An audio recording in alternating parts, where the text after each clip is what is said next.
जब पूरी दुनिया एक ऐसे युद्ध के लिए अपनी सांसें रोके खड़ी थी जिसका ऐलान हो चुका था, तब उसके बाद हुई शांति, क्या वो वाकई एक जीत थी या फिर एक बहुत बड़ा सोचा समझा धोखा? ये रात आखिरी रात है। कल तो इनकी सभ्यता ही खत्म हो जाएगी। सोचिए, ये शब्द हवा में गूंज रहे थे और दुनिया तबाही के मुहाने पर खड़ी थी। ऐसा लग रहा था मानो इंसानियत एक ऐसे भयानक मंजर को देखने जा रही है जिसकी कल्पना से भी रूह कांप जाए। हर एक पल बहुत भारी था। एक तरफ से गुस्से में दिए जा रहे भाषणों की आवाजें, तो दूसरी तरफ अंधेरे को चीरते हुए उड़ान भरते बॉम्बर प्लेन्स।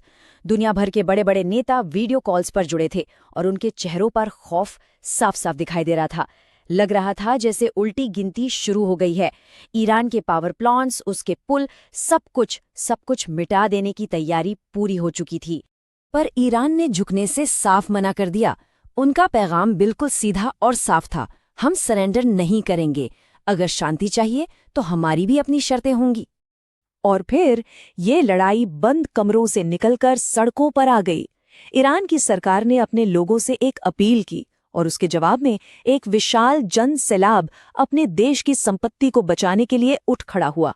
उन्होंने बनाई एक इंसानी ढाल, एक ह्यूमन शील्ड। जी हाँ, अपने देश के पुलों को, पावर प्लांट्स को बचाने के लिए वो लोग खुद सैन्य खतरों के सामने सीना तान कर खड़े हो गए। अब ये सिर्फ एक राजनीतिक लड़ाई नहीं रह गई थी, अब ये एक मानवीय तबाही का रूप ले सकती थी। इस एक कदम ने पूरी दुनिया की सोच को झकझोर कर रख दिया। पूरी दुनिया में एक दहशत सी फैल गई। रातों रात कुवैत में कर्फ्यू लगा दिया गया। कच्चे तेल के दाम तो मानो आसमान छू रहे थे, अपने इतिहास के सबसे ऊंचे लेवल पर। हर तरफ एक अजीब सी घबराहट थी, एक अनजाना सा डर। और ठीक उसी वक्त जब हमला लगभग तय लग रहा था, एक ऐसी जगह से उम्मीद की किरण दिखाई दी जहां से किसी ने सोचा भी नहीं था। पाकिस्तान के प्रधानमंत्री की तरफ से एक संदेश आया जिसमें कूटनीति के लिए थोड़ी और मोहलत मांगी गई थी। और फिर अचानक सब थम गया। सीज फायर, युद्ध विराम का ऐलान हो गया।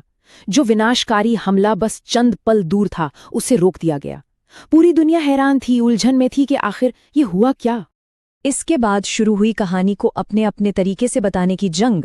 ईरान में जश्न का माहौल था, लोग इससे अपनी जीत मान रहे थे। वहीं दूसरी तरफ अमेरिका का कहना था कि उसने अपने सभी मिलिट्री ऑब्जेक्टिव्स तो पहले ही पूरे कर लिए हैं। लेकिन पर्दे के पीछे जो हुआ वो चौंकाने वाला था। ईरान ने अपनी शर्तें रखी और खबरों के मुताबिक अमेरिका ने उन्हें मान भी लिया। शर्तें थीं कि हॉर्मुज़ जलडमरू मद्दे पर ईरान का नियंत्रण रहेगा, उनका यूरेनियम प्रोग्राम चलता रहेगा, ईरान पर लगे सभी प्रतिबंध हटाए जाएंगे, अमेरिकी सेनाएं खाड़ी से पीछे हटेंगी और लेबनान पर हमला नहीं होगा। और यहीं से इस कहानी का सबसे बड़ा राज खुलता है। पाकिस्तान से आया शांति का वो पैगाम असल में किसी और ने लिखा था। पाकिस्तान तो सिर्फ एक मैसेंजर था, एक संदेशवाहक। पर्दे के पीछे के असली खिलाड़ी तो कोई और ही थे। पाकिस्तान, जो दुनिया को शांति दूत दिख रहा था, वो तो बस एक दूत था। चीन, जो खामोश दर्शक बना बैठा था, असल में वही मुख्य मध्यस्थ था। और अमेरिका, जो हमलावर नजर आ रहा था, वही इस पूरी स्क्रिप्ट का लेखक था। लेकिन ये शांति बहुत ही नाजुक थी। ऐलान के कुछ ही देर बाद इसमें दरारें पड़ने लगीं। लेबनान पर हमले रोकने की शर्त को तो लगभग फौरन ही तोड़ दिया गया और शब्दों के हेरफेर में यूरेनियम पर हुआ समझौता भी उलझ कर रह गया। तो सवाल आज भी वही है कि क्या ये शांति की एक नई सुबह है या फिर अगले तूफान से पहले की खामोशी। इस कहानी में अभी कई और परतें खुलनी बाकी हैं।